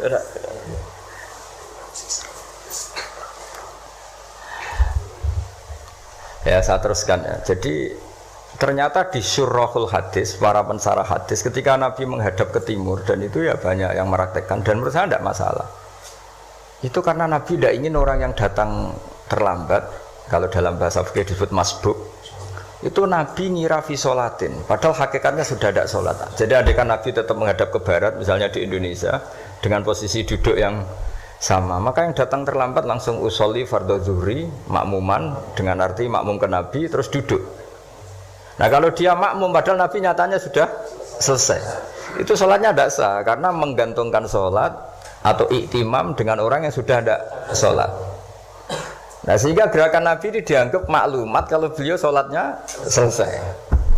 Nah karena filosofinya itu maklumat kalau sholatnya sudah selesai, ada yang milih memang benar-benar ke timur juga maklum, kan gak mungkin sholat madhep ke timur, sehingga yang datang tahu. Terus ada yang milih ngalor. Jadi sebetulnya itu bisa pakai ya kayak orang tahlilan pakai keplok sudah selesai itu kalau sebetulnya bisa pakai apa saja yang penting memaklumatkan kalau sholatnya itu. Nah, ini yang ngendikan tidak saya loh, kitab Fathul Bari karangannya Ibnu Hajar al-Asqalani, Syarah Bukhari paling populer. Nah itu yang disebut Sayyid Muhammad wan nasu wa in kana khoson fa innahu yasirun aman. Ya kayak tadi misalnya laik til qadi wa huwa khutban, kemudian khutban ini memasukkan semua kondisi yang kita kurang fit. Itu tidak boleh bikin apa? Keputusan. Qadi ya juga kita ganti. Tidak harus qadi, Pak Rektor, Pak dosen, seorang suami kalau bikin keputusan jangan dalam keadaan yang khutban atau ngempet nguyuh, ngempet ngising, hakin itu. Kalau dalam bahasa Arab hakinan itu. Nah ini penting saya utarakan karena kalau kita terlalu tekstualis itu nanti kita naik Innova tidak perlu baca subhanalladzi sakhkhara lana hadza. Karena ayatnya itu kan wal khayla wal bighala wal hamira litarkabuha wa zina. Ini tidak ada Innova ini. Ayatnya ya litas tahu ala summa tazkuru ni'mata rabbikum idza stawaitum ali wa taqulu subhana. Ini kan jelas litas tahu ala zuhur, ini Innova tidak ada zuhurnya, ini tidak ada punggungnya. Jelas ayat sebelumnya tentang wal khayla wal bighala wal hamira litarkabuha wa zina. Nah, jadi kalau terlalu tekstualis maka naik Innova Ferrari itu tidak usah baca subhanallah karena ayat ini tentang khimar ya, tentang khimar, tentang khimar dan seterusnya. Makanya kajian kitab Syariatul Khalidah dan alhamdulillah saya khatam dan saya tidak ngira bahwa sebenarnya saya khatam sudah 3 hari yang lalu, tapi saya bilang kayak ada wangsit. Ini nanti ada khataman spesial. Lala Pak Rektor mau kesini tanggal 12, saya bilang ke santri-santri ya biar ikut hormat apa khatam. Jadi itu saja, nanti saya mohon curhatnya Pak Rektor. Tadi sudah curhat di teras saya 15 menit Pak on ya, sekitar 10 menit mungkin ke Sofur 10 menit. Nanti yang dungo ke Mansur. Kalau Pak Rektor dungo rapati mati. Karena jadi rektor tuh hisapnya berat. Jadi dosanya itu seneng gaya keputusan, nggak siap jadi objek keputusan. Itu ya emang ya mau tidak mau memang. Tapi itu bagus kata bapak. Kata bapak, kowe kudu wani dadi kiai. Tapi dados kiai ngeten. Wong tawadhu ora mutu jare bapak. Gayane tawadhu, asline mau tanggung jawab. Jadi bapak itu, saya dulu ya heran, kenapa bapak itu lebih suka kancanan wong mlete timbang wong tawadhu. Dulu saya tuh heran. Setelah saya jadi kiai itu, wong mlete itu luwih gampang syukur. Ya, cuma wong sing ra cocok darani ngono iku mlete. Asline wong mlete iku gampang syukur. Lah apa dadi rektor, dadi pegawai negeri ra enak dadi wong biasa ngopi ra ono sing ngekang. Ya sudah kalau dia caranya syukur seperti itu biarkan saja. Itu kan mletes, mau dadi rektor, mau dadi menteri ra enak, urip kok terikat. Padahal misalnya dekne gelem ya ora ono sing dadekno. Tapi cara dia syukur memang akan ngomong terus seperti itu. Gak enak jadi PNS, jadi rektor ra enak, jadi menteri ra enak. Wong kok terikat, enak jadi wong ini iki, butuh rokokan, butuh ngombe. Dulu saya nganggap orang seperti itu melete.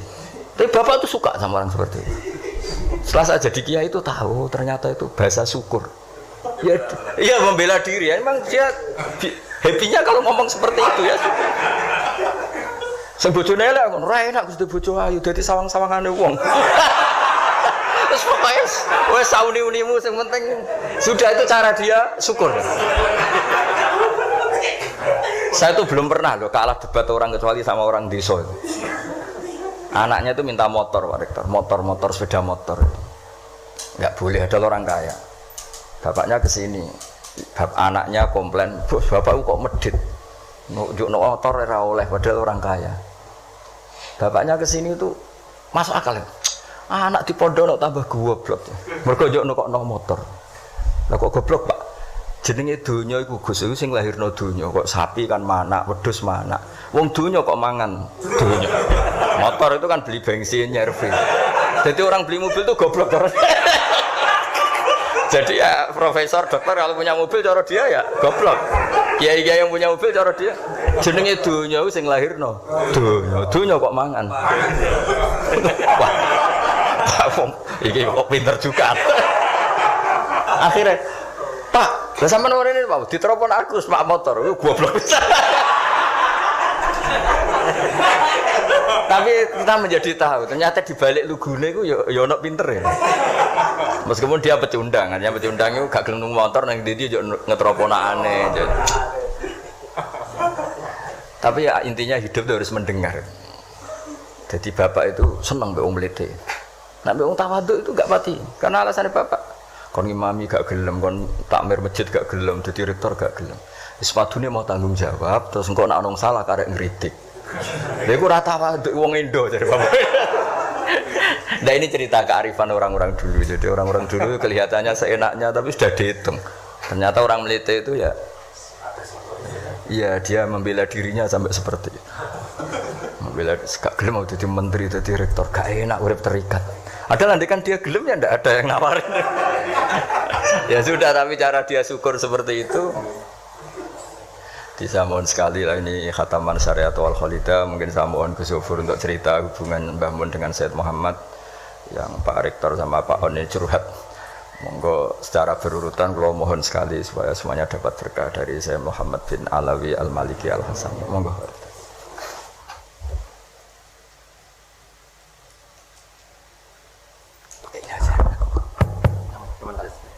Assalamualaikum warahmatullahi wabarakatuh. Alhamdulillahil akram alladzi 'allama bil qalam 'allamal insana ma lam ya'lam. wassalatu wassalamu ala sayyidina Muhammadin khatamil anbiya wal mursalin khairil anam wa ala alihi wa ashabihi wa man tabi'ahum ila yaumil qiyamati ala dawam alladzina al-kiram rabbi shrah li sadri yassir li amri wa hlul 'uqdatam min lisani yafqahu qawli. Yang saya hormati Gus Bapak Kiai Haji Nur Salim Bahauddin Nur Salim Muhammad Bahauddin Nur Salim, Gus Bapak, Gus Gofur, dan Sanatir. Ini sekalian jamak mudzakkar salimnya santri kan Sanatir. Pertama Gus Bapak, kami atas nama UII mengucapkan terima kasih yang luar biasa, mendapatkan sambutan yang luar biasa. Ini di luar ekspektasi kami semua.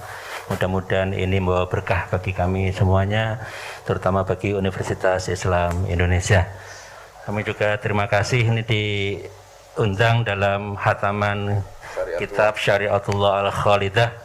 Yang mudah-mudahan ini kita juga mendapatkan berkah dari kitab dan pengarang dari kitab ini, dan mudah-mudahan ilmu yang kita dapatkan bisa bermanfaat untuk kedepannya.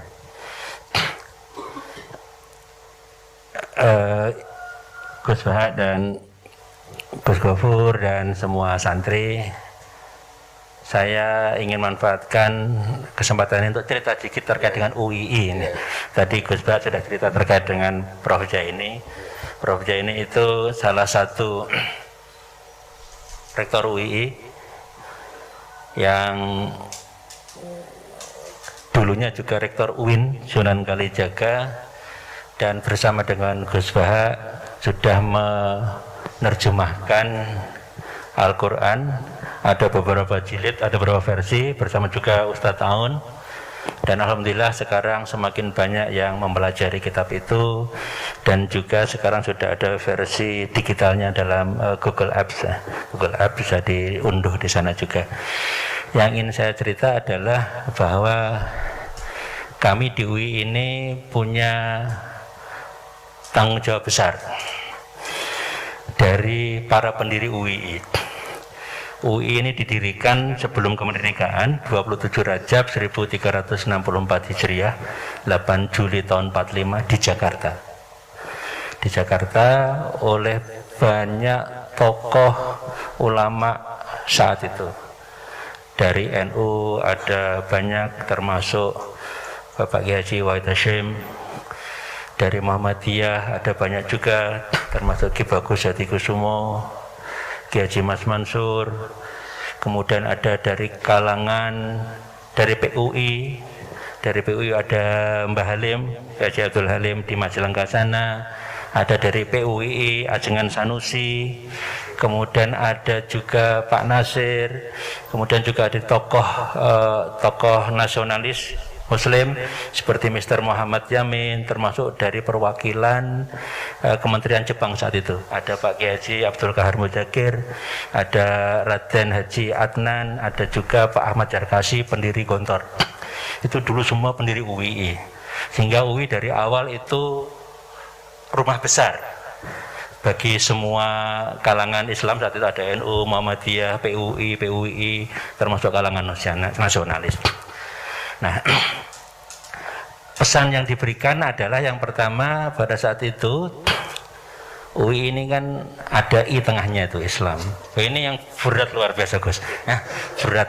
Kalau diucapkan itu mudah sekali, tapi kalau diamalkan betul itu luar biasa berat. Karena Islam yang bagaimana ini kan perlu dimaknai, perlu diterjemahkan. Islam yang tengah itu.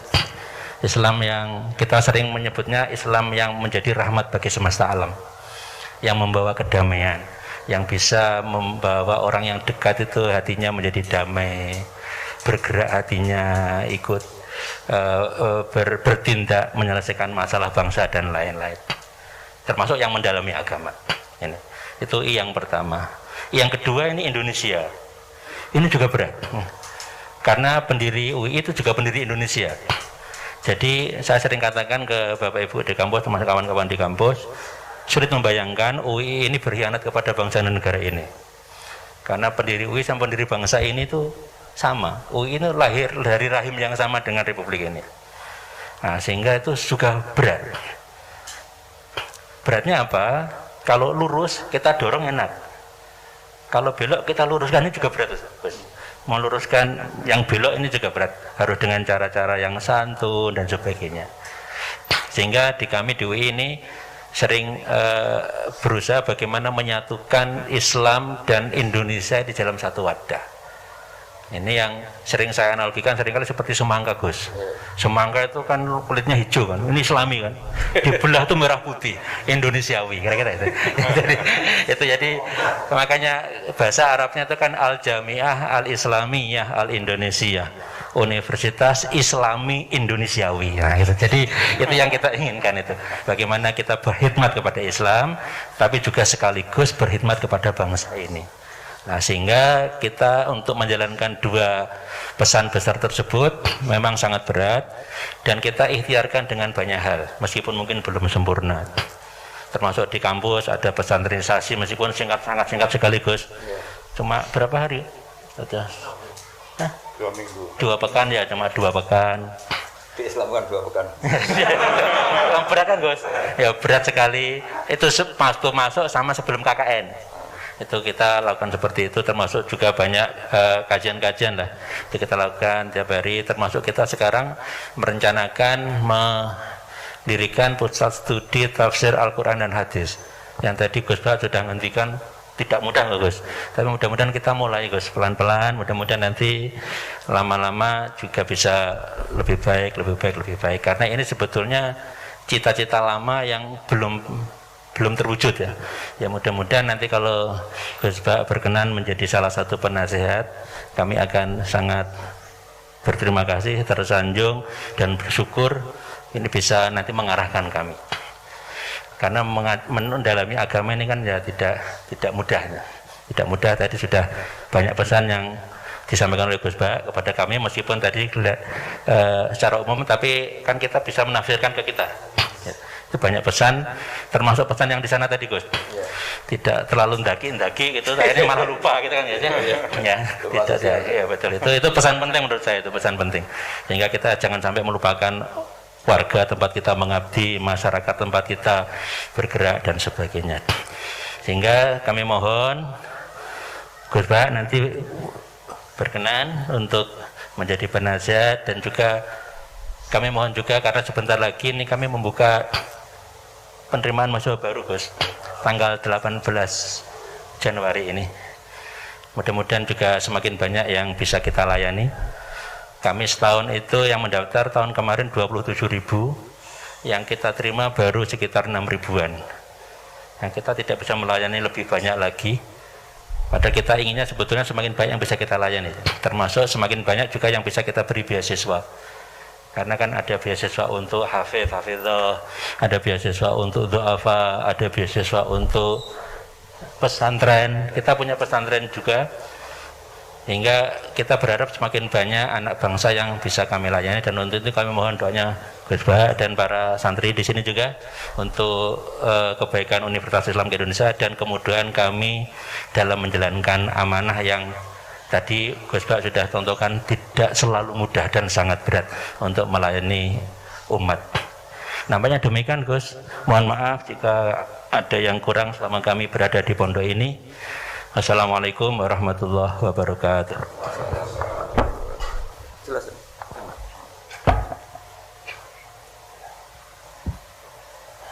Bismillahirrahmanirrahim. Assalamualaikum warahmatullahi wabarakatuh. Waalaikumsalam warahmatullahi wabarakatuh. Alhamdulillahirabbil alamin. Asyhadu an la ilaha illallah wa asyhadu anna Muhammadan abduhu wa rasuluh. Allahumma sholli ala Muhammad wa ala ali sayyidina Muhammad. Apa yang diaturkan oleh Gus Bah itu memang sudah dilakoni oleh Gus Bah untuk dihadirkan oleh Allah lewat Profesor Zaini untuk mengemban amanah di UI bersama-sama.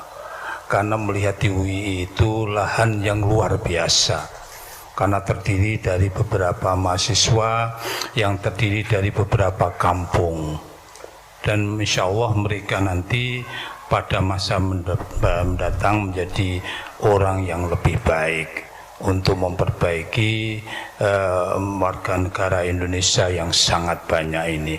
Makanya kami di UI senang sekali atas kesanggupan Gus Baha itu semuanya. Dan sudah dilakukan, sudah beliau membuat tafsir dan terjemahannya dengan Profesor Yeni. Lama itu, setiap hari itu kan, setiap hari datang ke UII, beliau itu, Gus Baha itu, tanpa diundang tapi datang beliau. Kalau orang-orang sekarang kan harus diundang. Karena wujud undangan itu tentu ada konsekuensi logisnya dari undangan itu. Tapi beliau tanpa memikirkan itu, karena beliau tentu sudah mendapatkan dibayar oleh Allah yang lebih. Buktinya beliau sekarang sudah punya pondok juga di Jogja. Di mana? Di Jogja, di Jogja juga. Sudah punya pondok. Ini memang barokah dari Allah Subhanahu wa taala. Oleh karena itu, Bapak-bapak dan adik-adik yang saya hormati, doakanlah mudah-mudahan Allah memberikan kekuatan untuk membina mahasiswa-mahasiswa di UI menjadi mahasiswa yang beriman, berilmu berdasarkan iman kepada Allah Subhanahu wa taala. Sehingga Pak Rektor bukan menjadi ringan, tidak, malah berat. Semakin kesini bukan semakin ringan, semakin berat, karena tanggung jawabnya juga semakin berat. Tentu tanggung jawab terhadap hal-hal yang lain. Nah, kami termasuk bawahannya Pak Rektor insya Allah akan berusaha semaksimal mungkin dengan Gus Baha ini. Nanti insya Allah UI menjadi lebih baik. Silakan, ini saya juga membawa Pak Rohidin itu. Pak Rohidin yang sebelah sana itu, Bu. Nah, Pak Rohidin, silahkan Pak Rohidin. Iya, kamu fadhol. Assalamualaikum warahmatullahi wabarakatuh. Alhamdulillahirabbil alamin wal aqibatu lil muttaqin. Asyhadu an la ilaha illallah wa la syarikalah wa asyhadu anna Muhammadan abduhu wa rasuluhu, amma ba'd. Yang saya muliakan Gus Baha beserta santri dan Gus Gofur. Alhamdulillah pada pagi kali ini kami diterima oleh Gus Baha. Ini akan sedikit memperkenalkan adalah Pak Zainal, ya. Pak Zainal ini selaku wakil rektor bidang sumber daya, ya. Dan ini bos saya di bidang keuangan. Ya. Pak Fadli yang pegang uang ini penggantinya Pak Fadli ini, ya, ya, ya. Kemudian di sana ada Gus Tamyiz, Dekan Fakultas Ilmu Agama Islam. Ya, alhamdulillah kita bisa silaturahim pada pagi ini dan diterima dengan baik oleh Gus Baha. Ini merupakan rezeki bagi kami, ya, kebahagiaan bagi kami, karena tidak semua tamu, ya, bisa mendapat kesempatan seperti kami ini. Dan yang kedua, kami mohon maaf, ya, Universitas Islam Indonesia, bahwa nanti pada mulai tanggal 18, ya, 18 Januari kami mulai menerima mahasiswa baru, ya, dari anak bangsa dari Indonesia dan juga dari negara-negara lain, ya, yang insya Allah peminatnya juga sangat luar biasa. Dan kami mohon doanya, ya, doanya dari Gus Baha, kemudian dari santri, agar animo masyarakat, ya, terhadap UII itu menjadi semakin besar, dan UII merupakan salah satu pilihan dari sekian pilihan perguruan tinggi Islam, ya, karena UI adalah rumah bersama, dan di UI itu hidup damai, ya, sekalipun berbeda mazhab fikih, ya.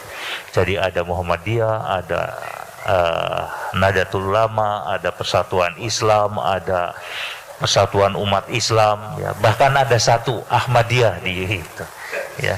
tapi masih bisa hidup lah di UI kan itu. Ada satu Ahmadiyah ya. Tapi itu nggak berkembang-kembang, cuma satu aja gitu kan. Sampai nanti insya Allah pensiun lah gitu. Ya, sampai pensiun. Mudah-mudahan tidak berkembang loh kalau yang itu. Dan itu mungkin yang ingin kami sampaikan. Ya, kami sangat berbahagia sekali dan kami kesini juga sekaligus minta restu dan kesediaan Gus Baha untuk menjadi Dewan Penasihat di Pusat Studi Al-Quran dan Hadis. Ya, karena Gus Baha ini kan sebetulnya ikon ya, ikon di kajian-kajian tafsir. Kita bisa melihat ya follower Gus Baha sangat luar biasa di YouTube ya, ketika beliau menyampaikan tausiah, menyampaikan pengajian dan sebagainya. Dan orang seperti ini memang sangat diperlukan oleh Universitas Islam Indonesia. Itu saja Gus yang bisa kami sampaikan, mudah-mudahan manfaatnya. Billahi taufiq wal hidayah. Assalamualaikum warahmatullahi wabarakatuh.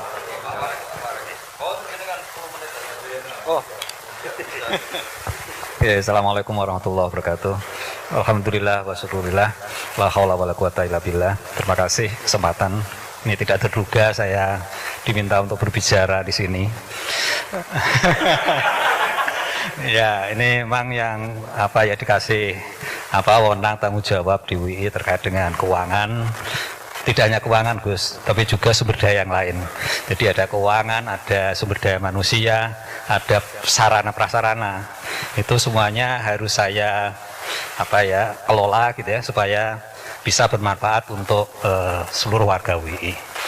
Itu pekerjaan yang tidak mudah. Beruntung kami punya rektor yang luar biasa, jadi agak aman gitu.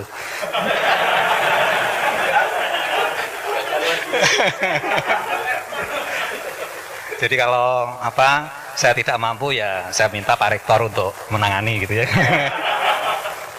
Dan juga teman-teman wakil rektor yang juga sangat baik, Pak Rohidin. Kemudian yang jaga warung ini ada Pak Imam, ada Pak Wing ya. Kebetulan ada acara di sana. Alhamdulillah UI kalau terkait dengan keuangan saya kira insya Allah sehat.